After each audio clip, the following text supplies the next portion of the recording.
YS Rajasekhara Reddy గారు అనేది ఒక బ్రాండ్, రాజకీయానికే ఒక బ్రాండ్ అంబాసిడర్గా రాజశేఖర రెడ్డి గారు నిలిచారు.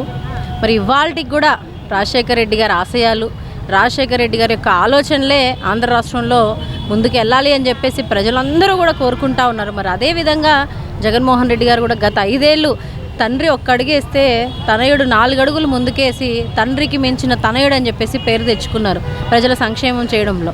మరి ఆనాడు వైఎస్ రాజశేఖర రెడ్డి గారు ముఖ్యమంత్రిగా గెలిచి ఒంటి చేత్తో కాంగ్రెస్ పార్టీని మరుగున పడిపోయినట్టు కాంగ్రెస్ పార్టీని అటు కేంద్రంలోనూ ఇటు రాష్ట్రంలోనూ 2 చోట్ల కూడా ఊపిరి పోసినటువంటి మహనీయుడు వైఎస్ రాజశేఖర రెడ్డి గారు.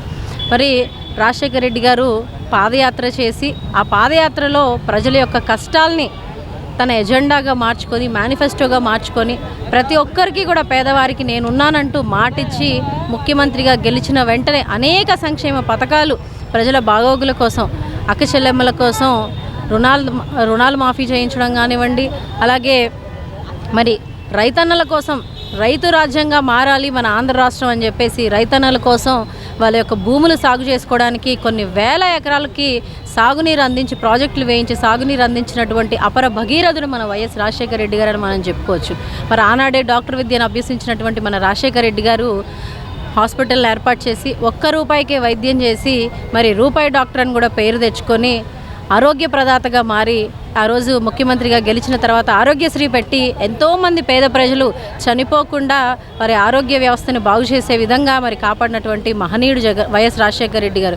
మరి అలాగే ఆరోగ్య వ్యవస్థలో 104 కానివ్వండి, 108 కానివ్వండి, ఇవన్నీ కూడా తీసుకొచ్చి మరి ప్రజల యొక్క బాగోగులు చూసుకున్నారు.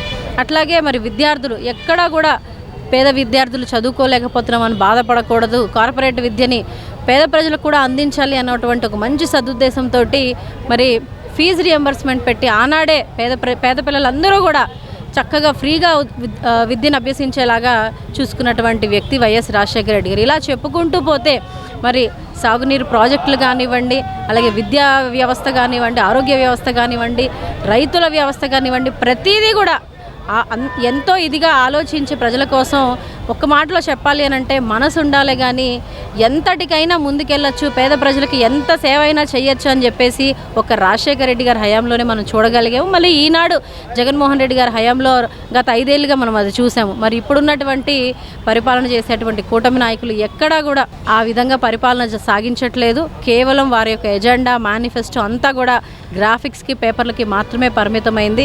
ఆంధ్ర రాష్ట్ర పరిపాలన, ఆంధ్ర రాష్ట్ర ప్రజల యొక్క శ్రేయస్సు మొత్తం కూడా మరుగున పరిచారని చెప్పేసి కూడా ఈ విధంగా సందర్భంగా తెలియజేసుకోవచ్చు. వైఎస్ రాజశేఖర రెడ్డి గారు అంటే మాకు ఒక ధైర్యము, శక్తి. ఆ సార్ లేరని ఎంతగానో మేము బాధపడుతుంటే జగన్ అన్ననే ఆయన సృష్టించి మా అందరికీ న్యాయం చేయమన్నారు. జగనన్న చేసిన పరిపాలన మా అందరికీ ఎంతగానో సంతోషకరంగా ఉంది. కానీ ఈ కూటమి ప్రభుత్వం వచ్చిన తర్వాత ప్రజలకు ఏ న్యాయం జరగట్లేదు. జగనన్నను కావాలని ఓడించారు. మేము ఎప్పుడు కూడా జగనన్న వెంటే ఉంటాము. జగనన్నే ఒక శక్తి, ఒక బలం మా అందరికీ. జగనన్నకి ఎప్పుడు మేము తోడుగా ప్రజల్లో ఆయన ముందుకెళ్ళాలని, ఆయన పరిపాలన మాకు ఎంతగానో న్యాయం చేయాలని, ప్రతి ఒక్క అక్క చెల్లెమ్మలకు జగనన్న స్ఫూర్తిగా నిలబడాలని మేము ఎంతగానో కోరుకుంటున్నాం. జై జగన్, జై రాజశేఖర రెడ్డి గారికి జోహార్. రాజశేఖర రెడ్డి గారి పేరు చెప్తేనే మనకు గుర్తొచ్చేది 108. అవునండి, ఏం చెప్తారు? రాజశేఖర రెడ్డి గారు 108 ఎంతోమంది పేద ప్రజలకండి ఆరోగ్యశ్రీ లేక ఎంతోమంది బాధలు పడుతూ హాస్పిటల్లో చనిపోతూ ఉన్న వాళ్ళకి, పేదవాళ్ళైనా బడుగు బలహీన వర్గాలకైనా నేనున్నానని భరోసా ఇస్తూ ఆరోగ్యశ్రీ పెట్టి ఎంతగానో బలోపేతం చేసి ప్రజలందరికీ న్యాయం చేకూర్చి ప్రతి హాస్పిటల్కి ఆరోగ్యశ్రీ ఏర్పాటు చేసిన మన రాజశేఖర రెడ్డి గారికి ఎన్నో కృతజ్ఞతలు చెల్లించుకోవాలి. ఎన్ని చెప్పినా మనకి అది తనివి తీరదు. రాజశేఖర రెడ్డి గారి గురించి మాట్లాడినా ఎంత శక్తి, ఎంత బలమో జనాలందరికీ కూడా తెలుసు. రాజశేఖర రెడ్డి గారి గురించి మనం ఎంత చెప్పినా చాలా తక్కువే. ఎందుకంటే ఆయన చిరస్థాయిగా జనాల్లో నిలిచిపోయిన నేత. ఎంతోమంది రాజకీయ నాయకులు మనం చూసే ఉంటాం, కానీ అలా జన హృదయాల్లో నిలిచిపోయిన నేత రాజశేఖర రెడ్డి గారు ఒక్కళ్ళే. ఇంకా రాబోయే రోజుల్లో కూడా రారేమో.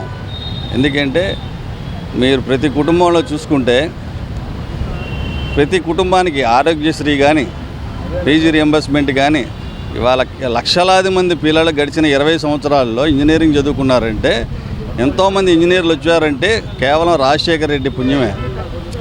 ఆ రోజున ఆయన ఫీజు రియంబర్స్మెంట్ పెట్టడం మూలంగానే ఇదంతా జరిగింది. అలాగే ఎంతోమంది పేదవాళ్ళు 108 సర్వీస్ కానీ, అసలు ఆరోగ్యశ్రీ సేవలు కానీ చాలా కుటుంబాలకి కొన్ని కోట్ల మంది కుటుంబాలకి లబ్ధి చెందింది. ఆయన్ని ఎవరు కూడా మర్చిపోరండి, ఎందుకంటే చరిత్రలో నిలిచిపోయే నేత.